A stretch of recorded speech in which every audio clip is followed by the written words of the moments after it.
and we are streaming live on Indiana Talks and also Live 365. Indiana Talks is a network of Indiana-based talk shows that was started by Gary Snyder in Marion and in Fort Wayne. If you go to their website, there's a button on there that says donate. If you hit that button and donate money, it does not go for the purchase of anything but software and hardware in order to put on shows like this, although this is our own equipment here. It enables Gary to get this network up and started, and it's kind of cool.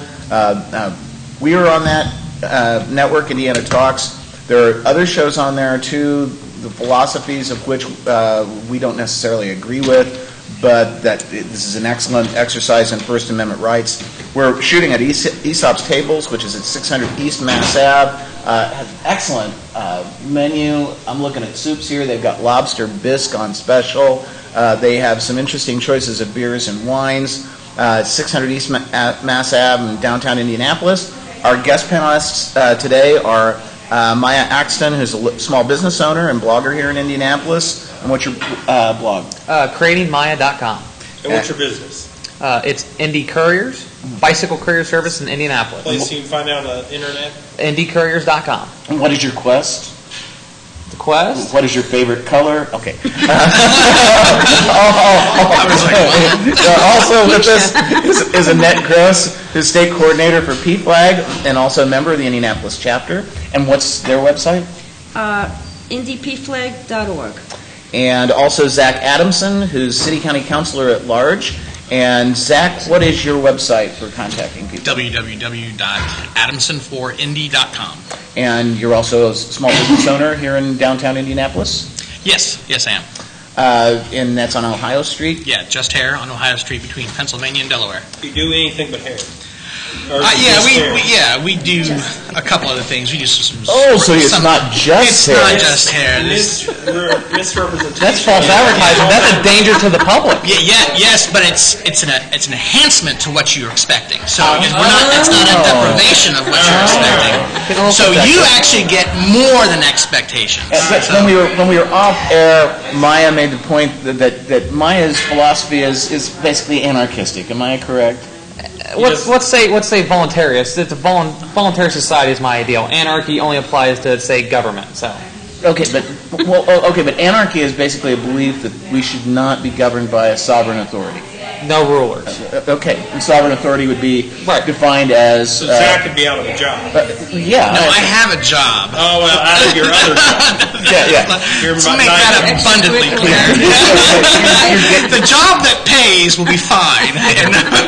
Everybody needs their haircut, whether their government is there or not. Or unless they're bald. Unless they're bald. Yeah, that's. But they can still go for a nice spray tan. But then I didn't cut my hair for a couple of years during the '70s. But that was during a time when. Wait, Zach just said something. Spray tan of your head if you're bald? No, but bald people usually have bodies as well. Yeah, no. Oh, really? So so the spray tan would include not just the head, but the entire body. So we were in an exchange right before we broke, where we were talking about what constitutes private property and public accommodation and access. Maya had made a point about it being private property. Zach, you were responding. Do you want to follow up on your response? Because I think you were just in the middle of it. Well, she was talking about having a private exchange between two citizens, and I categorically look at that as something different than a public accommodation, an agreement or a contract between two people, versus offering a service to the public, saying that you're open for business, taking advantage of the free market enterprise. But the photographer's situation, they do have a contract to provide services, and part of the argument against same-sex marriage is it's going to be a slippery slope. You're going to start telling people who have religious beliefs you need to set that aside. Okay, so so you're saying that these people made a contract with the photographers? Undoubtedly, there would be some sort of contract between them. Well, was it before? I think it makes a difference, especially if they've got a contract and it doesn't say that we will not do these kind of weddings.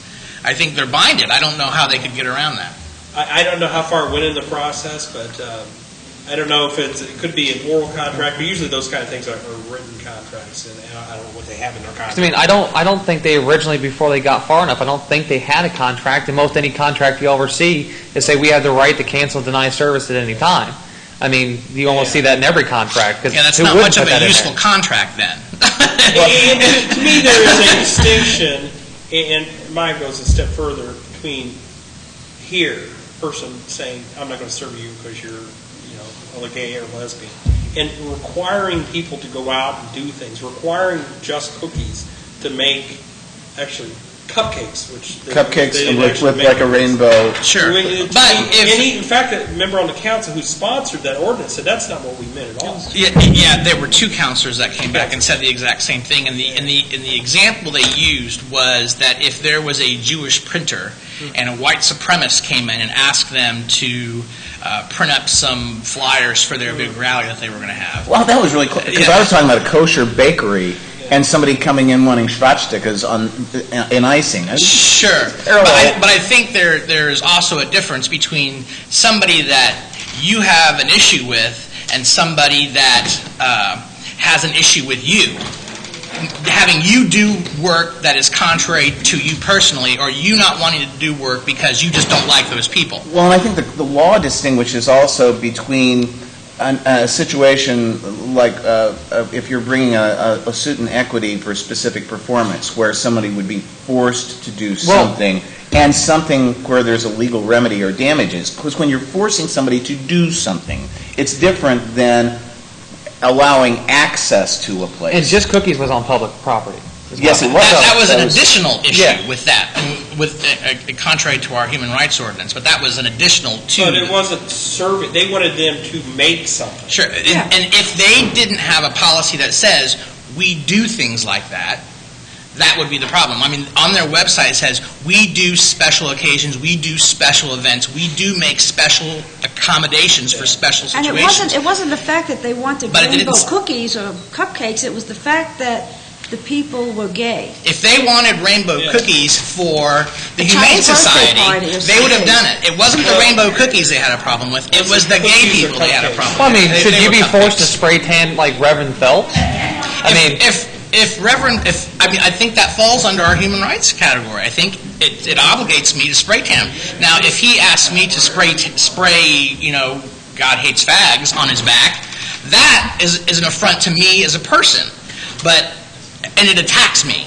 It's different than saying, I'm not going to spray tan Fred Phelps. That's different. That would violate the... why don't you have the right to deny anyone service for any reason? I mean, people being too loud, bars can kick people out if they're wearing gang colors. Well, because at a certain point... that disrupts the business itself. Well, and also, if you go back to the 50s and 60s in terms of segregation and racial discrimination in this country, if a group of people is allowed to do that, then they will exercise that in such a way as to be oppressive on a human rights scale and towards a specific group. And in an organized fashion. Yes. But as long as they're not legislating it and legislating their version of morality and putting it into the law, that was half the problems back then. I mean, half the problems we've had with discrimination have been because of government law. The same thing's going on with gay marriage right now. It's because of laws. In the South, part of the problem was they had private lunch counters where separate.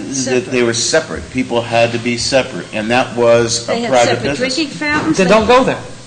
I mean, if it's by the government, that's an issue. But if a business wants to be bigoted and hateful, just don't give them your business. Here's how it all breaks down, though. If you have a business that you don't want to allow certain people there, let's say African Americans, and you say, just go somewhere else. Well, what if every restaurant in town is like that? Where do you eat? And you say, well, then you just have to open up your own business. But then the banks won't give you a loan for the same reason. So now you don't have anywhere to go. Because it's an organized discrimination that prohibits your liberty and freedom from doing anything at that point. That's what happened in Germany. Because those groups are going to have less money and less ability to do something within the society, and so they're going to have, as Thurgood Marshall said, separate is inherently unequal. It is not. It never is equal. It never is never equal. But what are you going to do? I mean, if I don't want to live somewhere, but I mean, if you can't control your own business, then you're discriminating against those people's free choices.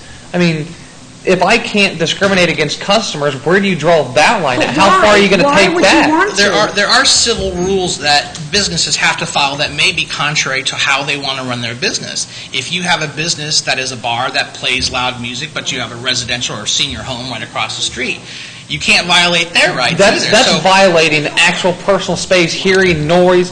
That's something tangible and objective. What we're dealing here with is just subjective feelings and thoughts and whims. That's all that's dealing with, is saying, I don't want to serve you anymore. It's like you can't tell, you go to a Chinese buffet and they tell you to leave because you ate too much. But that's not to be should they be allowed to be discounted. sued? Feelings are not to be discounted. Yeah, if they matter. tell you it's an all-you-can-eat buffet and they don't want you to eat all-you-can-eat, yeah, they should be sued. Yeah, And absolutely. also it is an objective thing because you've told them they can't come in. It's not. It's your business and your property. But it's you said before, it's just subjective, the different things that we're talking about in terms of discrimination and everything. No, it's very objective, saying, no, you can't come in here. So you have to look at the categories of behaviors and say, okay, look, people live a certain way. People are certain. People are genders. People are of races. People have sexual preferences. Those things are basic about human beings. Orientations. not Orientation. I apologize. That's like same-sex marriage. That's an improper phrase. We should say marriage. Marriage. Yeah, so I apologize for that. But those are all things that there are certain basic aspects of human existence that you accept as being basic, and so that shouldn't foster into somebody's deciding whether to rent an apartment to somebody, because housing is a basic thing we have in this society. So is it a basic need? Yes. I mean, it's a basic need, Yes. but should we be forced to give people housing? Why don't we just, completely socialize housing, give everybody a house? I mean, Gaddafi did great with that. No, I wouldn't be in favor of You're in that. favor of everything. No, No, socialized housing is not the same as being fair and open to everybody. That's But a totally different. You're not being fair against the socialized- people, the renters. but- You're not being but fair to the they're paying landlords. you. They're paying you for something. I don't think it's a denial of somebody's right to discriminate in public accommodations against somebody else. I don't believe that at all. No, okay, we're going to take a break at this point. I'm doing this every 15 minutes. I've got it down pretty well. We'll be right back.